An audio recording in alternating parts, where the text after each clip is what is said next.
Welcome, everyone. Thanks so much for joining us. My name is Dan. I'm the head of Hi, every- sales for Ninja XL here in North America, and I am very happy to be joined by one of our co-founders, Alex Hanke. Alex, hi- how you doing? I'm doing fine. Thank you very much, Dan. And thank you, everyone, for joining us today. Alex is here to help us out a bit. He is an expert in everything learning and development. And today we're going to be focusing in on a concept, a methodology called learning by doing. Really quickly, Ninja Excel, we are experts in Microsoft Excel training. We deliver high impact Excel courses to organizations. And a bit kind of why we've created this webinar today is we've seen a big gap, an important gap in kind of the corporate training L&D space. And it's a gap between training initiatives that we're implementing, the courses that people are taking, and applying that knowledge. So half of all L&D professionals are actively concerned about this issue. Their employees take the courses, but they then have difficulty actually applying that in the real world. Yeah, actually, Dan, and actually, there is a study that says that 40% of all the courses taken by students actually are not being applied on the job. So all that, corporate training is being lost every year, and it's like a lot of money. Right, exactly. So in the U.S., companies spend on average between $500 and $3,000 for each employee every year. So you can imagine how 40% or 50%, that's a lot of money lost. And then there's a whole other host of negative externalities of not being able to translate training to real skills, employee engagement, turnover, the internal talent pool, etc. So we're going to take a look at one aspect, one way that you can really get more out of your training. So talking about actually translating that new knowledge to real world skills. We've all heard practice makes perfect. Or I don't know if you've heard, Alex, about the 10,000 hour rule. There's a lot of different ways to say it, but I think in the end, everyone knows that, practice makes perfect. You need to practice something in the real world or in a real setting to actually be good at it. So first we can take a look at kind of what's going on there, the neuroscience behind practicing. And one important part of practice is something called error-related negativity. It's actually an electrical impulse in our brains. Our brains are actually capable of detecting a mistake that we've made well before kind of our conscious brain, assimilates it. And it sends out this electrical signal, which is a negative feedback. So naturally, our brains then try to avoid that impulse the next time we encounter a similar task. And that's really the basis for how our brains start to develop and improve over time, especially on repetitive things. So if you've ever played a sport, learned how to play an instrument, learned a second language, these are all things that we generally learn by doing. And it's a lot of, well, I mean, if you're not learning to play a sport by doing the sport, you're probably not learning much, right? So it's because of this, because of the the error related negativity. And every time that's feel of success. So when we do something, we complete a task, we liberate this dopamine. So this is also why our brain try always to complete things and try to avoid mistakes. Right. So you've got the positive feedback loop and the negative feedback loop, and that's just our brains kind of learning and adjusting to real world practice. This doesn't happen in all types of learning. I think it's important to mention. Reading a book about leadership, for example, it can be very interesting, can be great information, but you're not getting these positive and negative feedback loops. You're just getting bits of new information. One thing is important. We need to make mistakes as part of the practice. The connection here to corporate learning, I think we kind of all know that one way or the other, that it's important to practice and it's important to make mistakes to get better at something. But applying that to corporate learning or kind of a business environment, the big problem here is most types of learning, you get new information and then you make those mistakes on the job. Whereas in an ideal environment, an ideal world, we would have, for any new thing that we're learning, we would have kind of a controlled environment, a sandbox where we go play around and work with that, make mistakes without any real world impact. And we're going to take a look at some of those real world examples in a second. First, I did want to mention two excellent TED Talks. And the first one is by Diana Laufenberg.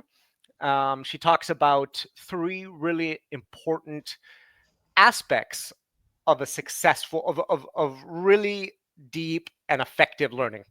So the first one is that learning is experiential.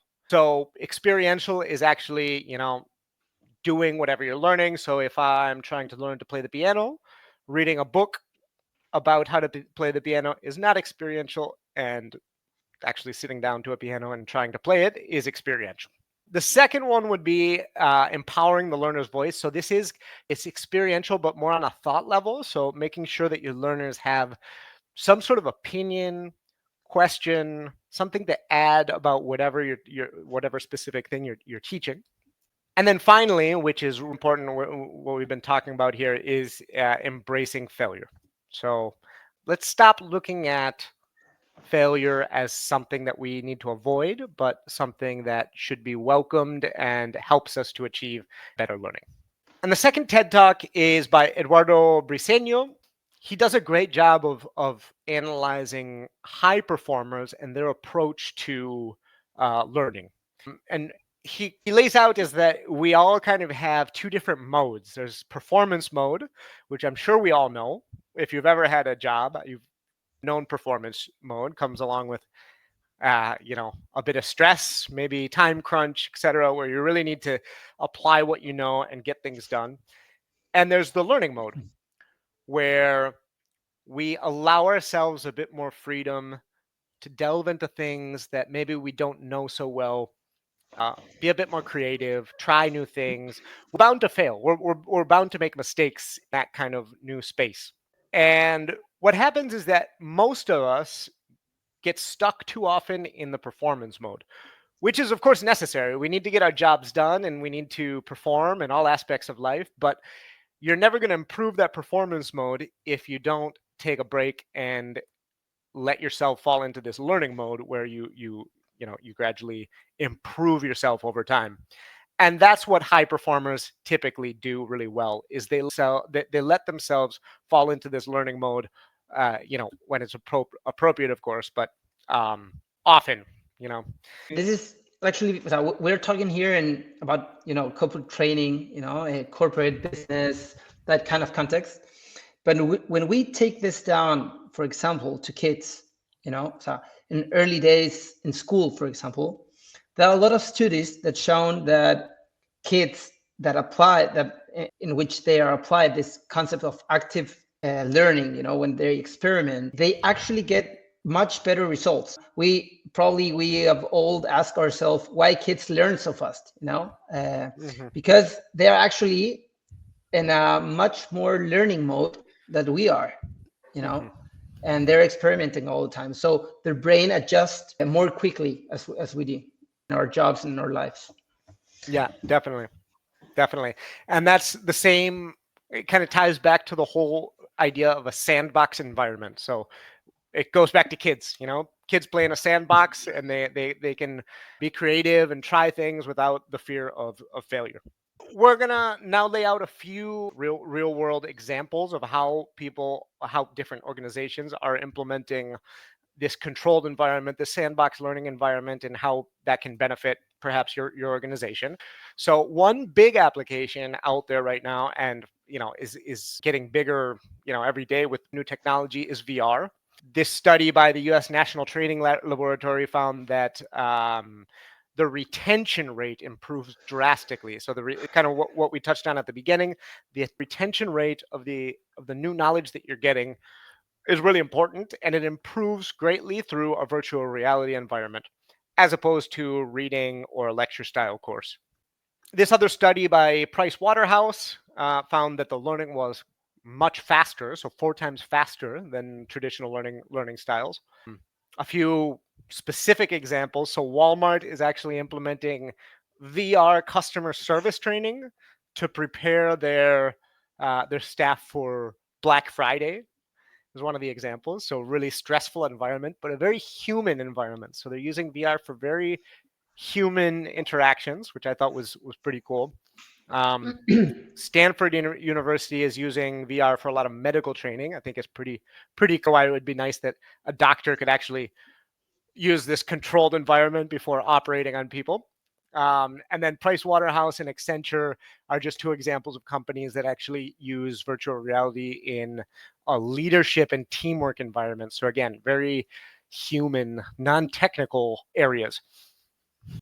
Another very kind of emblematic, I'd say, and widespread use of this sandbox environment is coding. So Code Academy is just one example, but I believe Alex, one of the first.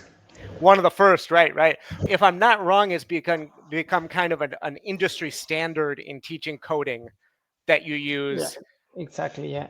Yeah. So basically just giving you free reign to code without real world consequences, but you can see exactly the end of that coding to see exactly where the errors are and what effects they've had.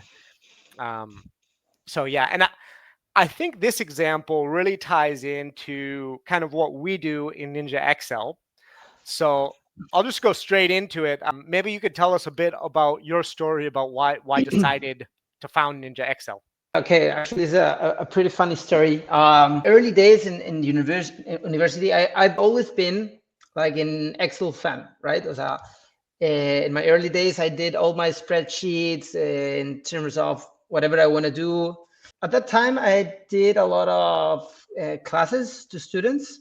And one day, the mother of a student of mine told me if I could go to her company to do some Excel training. It was like my first, and I said, okay, at the time I was 21, I think. And it was a lawyer's office. Okay, so I came here. I didn't know how much to charge for the training. I didn't know anything. So I just went there. And there were 5 people in the room. And I started to like write formulas and the whiteboard. Exactly, I was like telling them what to do, some exercise and whatever. But it wasn't until I sat with them, just like, and I saw and I told them that, like, okay, now you must do this, and I saw them doing it, you know, with their real practice, that I said they were improving, you know. And of course now that makes a lot of sense, but at the time there were many classes in Excel training, you know, that were on just whiteboard or videos or something like that. So I thought, okay, this could be good. But okay, the other time was, okay, how can we expand this? How can we do this scalable, you know, to do this like 1,000 people at a time? I cannot be at too many places at a time. And so we came with the idea that building like kind of an LMS, you know, where you could practice and it could correct you in real time what you're doing. The technology at the time, like 10 or 12 years ago, doesn't even exist. So we pivot the idea a lot of times until finally build our like first successful MVP, and we start from there. So that's actually the story. And when we began with this, I started reading a lot of learning by doing methodology, and I came out with a lot of studies and papers, and I read a lot of them. And then I knew that this was a good idea, so that people actually learn doing Excel by training, so by practicing it. Mm-hmm. Fantastic. So that's where we get the Ninja XL system from, which is, you know, it's first and the only real sandbox environment that lets you practice and through all the Excel stuff. Which the idea is to show right now. So I'll just pull up the platform. Here it is. So this what you see on the screen is on the right-hand side, we have a real Excel document. So that's our Excel license. You don't have to download it. It doesn't connect to your Excel on your computer. Doesn't touch the data on your computer. It's just a browser-based platform or app or whatever you want to call it. So you just log on and this comes up. But it is a real Excel. So it's going to allow you to, like we've been talking about, practice and get things wrong and correct them.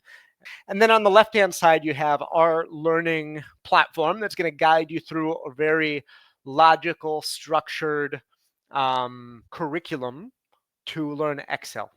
And we have 7 standalone courses. So 7 courses going from the most basic Excel knowledge to the most advanced, which is a bit more than the typical basic, intermediate, advanced curriculum that you'll see out there. It's a bit more, we divide it up into smaller pieces intentionally because it lets us be a bit more specific as to what we want to teach each person, diagnose kind of where each person is on the Excel spectrum.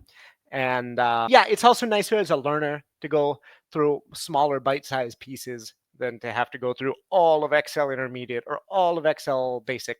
So how does this work here? We've got our learning environment, which I'll just open up. This is one of our 7 courses. It's called Elementary A2. It's going to be divided up into logical units, which breaks down into chapters and classes, etc. So each one of these courses is going to take around, on average, 4 to 6 hours of total learning time. It's self-paced, available 24/7. And I can go into any specific class here. I'm going to have a short video that tells us how to do whatever thing we're learning about, like large and small functions. I'll watch the video, and then I'll continue, and I'll go on to exercises. And here's what we've been talking about this whole webinar, is allowing learners to practice immediately, put this into practice, get things wrong, get that error-related negativity flowing in the brain and improving instead of, kind of in one ear out the other. So I can, for example, I can put this into practice using the large function, which is what they're asking me to do in the exercise. If I'm not wrong, I need an absolute reference here for those savvy Excel learners. And I've got my answers. I can go down to validate. Perfect. I got the first exercise right, the second exercise wrong. And here's, like, let's just imagine for a second that I don't know why I got this exercise wrong. Here's the really important part of the sandbox environment. I got it wrong. How do I fix it? So I've got a few resources. I can go to see the final answer, the final spreadsheet, and take a look at the syntax that the platform and the teachers use. Or if I go back to class here, I've got an online teacher who is going to walk me through anything I need help with. So they're available 12 hours a day, Monday to Friday. They're really great teachers. They're Microsoft certified trainers, so they're experts in teaching everything Excel. So that's really how our platform works. And just wanted to head back home here.